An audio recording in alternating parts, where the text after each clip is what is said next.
But let me talk about the shit that you don't. I know you like to recruit people and you like to tell people this is the good part about the ED, the ER. But let's talk about the stuff that isn't so good, right? So we know you're in love with it. We know that it called your name and you were a perfect fit for it. But give me a couple of things that frustrate you about the ER. Give me a couple of reasons why sometimes it's like, you know what? I don't want to go to work today. Tell me about the frustrations when working in the ER. Yeah, this is also a great question. So let's real talk it for a minute. So my friend Kevin McFarland, who is also an ER nurse, he says, and he puts it perfectly, he says the ER is the only department that can't say no. Yes. And that's, we don't turn patients away. So we only have so many beds. We only have so many hall stretchers, so many chairs in the waiting room.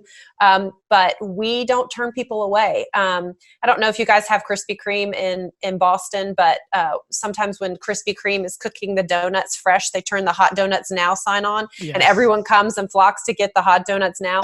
Sometimes we will say that in triage. Did someone turn the freaking hot donuts now? Everyone is here. Why did everyone come all of a sudden in the last hour? Everybody in town showed up to the ER. So that's a frustration. It's very, very frustrating when you have super sick people in the waiting room and no place to put them. And the care has to be postponed a little bit until we can make room for them. It's very frustrating when people use the ER as their primary care.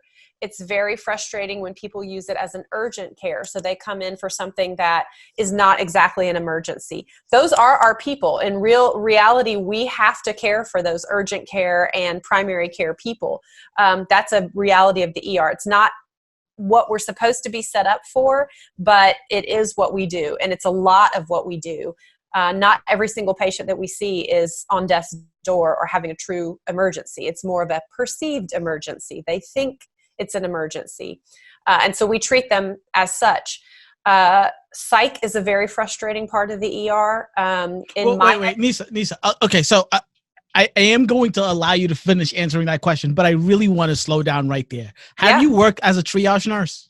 Oh, yeah, absolutely. Okay, so let's talk about this for a hot second, okay? Because when you work on the floor and these ER nurses send you patients that you're like, this is a walkie-talkie, please, can you not? Right? So explain to us, right, us regular nurses and the world at large, what is the process when someone comes in and you can look in their eyes and you know they're bullshitting you? I mean, you know these things, right? So when someone comes in and they bullshitting you and you see someone that's like in a lot of pain, explain in like a 7th grade, 8th grade level how you go about as a triage nurse working through all these patients, so patients understand that you're not just disowning people or ignoring people, and us nurses understand how you go about picking who you pick.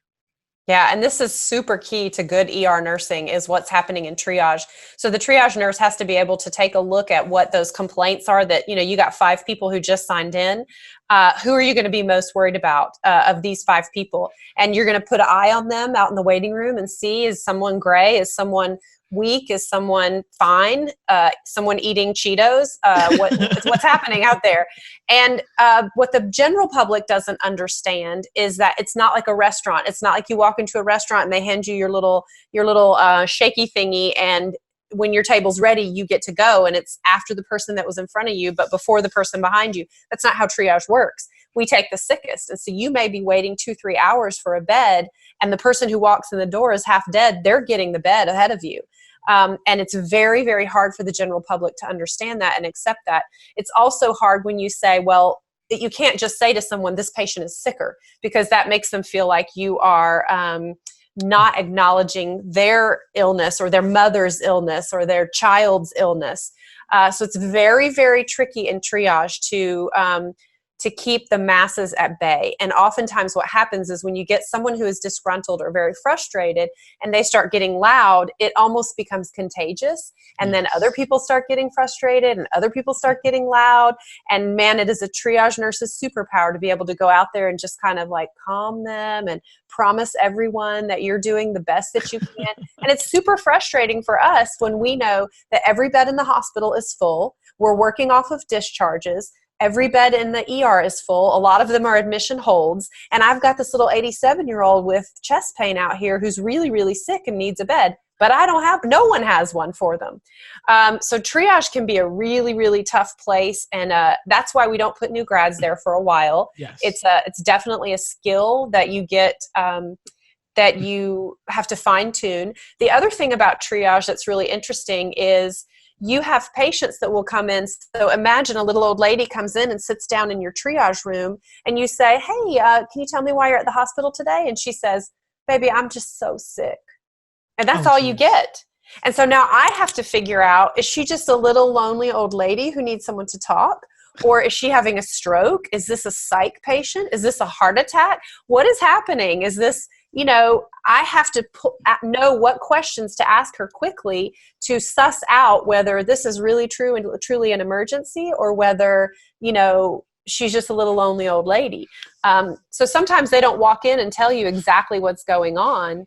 You have to know how to look for it, right? And do some quick vital signs, quick questions, quick medical history, and then go, crap, this little lady is really sick, or, I think she's all right. So how often can a triage nurse just let a patient know that you don't need to be admitted? Like, how often is a triage nurse shooing the the patients that don't necessarily need to be there, the primary care patients, the urgent care patients, or just the old ladies, or just the people in general that are just there to be there?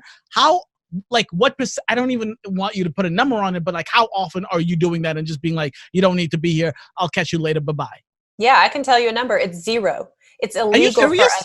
It's illegal for us to do Nyssa, that. Stop. It's called EMTALA. We have to medically screen every single person who walks in the door and says, I need to be seen.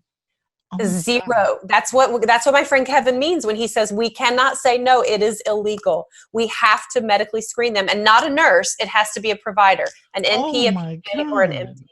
Yeah. So this is part of the frustration of the ER is those folks, and those are the ones who are going to wait 5, 6, 7 hours on a really bad day, because we're going to be taking the true emergencies ahead of them. We can't tell them, you really should have gone to your physician's office, or you just need to be at home in your bed eating chicken noodle soup. This is just, we can't do that. We have to see them all.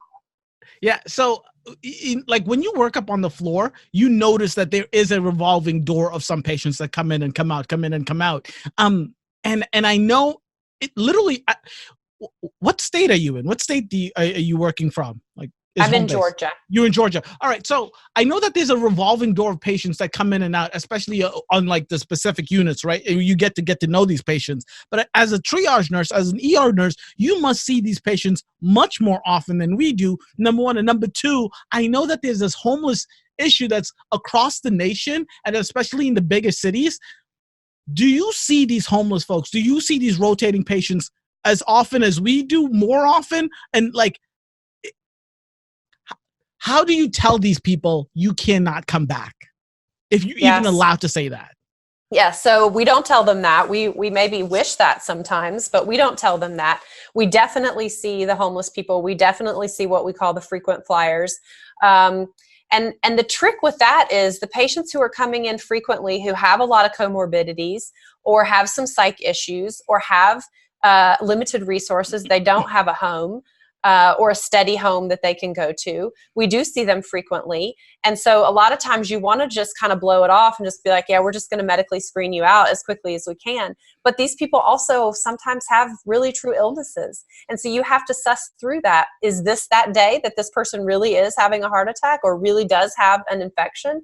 Or is this just another day that they needed a roof over their heads? What are a lot of times the people who don't have a safe home or a steady home to go to, they will come in, they know the system as well as you or I. They will come in and say they're having chest pain, because they know that means we have to do a troponin, and then in 3 hours another one, and then oftentimes in 3 hours another. So that buys them 6 hours or more in a warm bed. And they can take a rest and be in air conditioning, or be, in the winter, they can be in the heat, they can be out of the elements. They also will say, that they're suicidal, because they know that's going to buy them. We take that very, very seriously. We have to, even if we think it's just attention-seeking behavior, or just someone who needs, the air conditioning and 3 meals. So they know that's going to buy them several days in the hospital. So they know the system just as much as we do. But our homeless population also can truly be suicidal. So it's very sticky.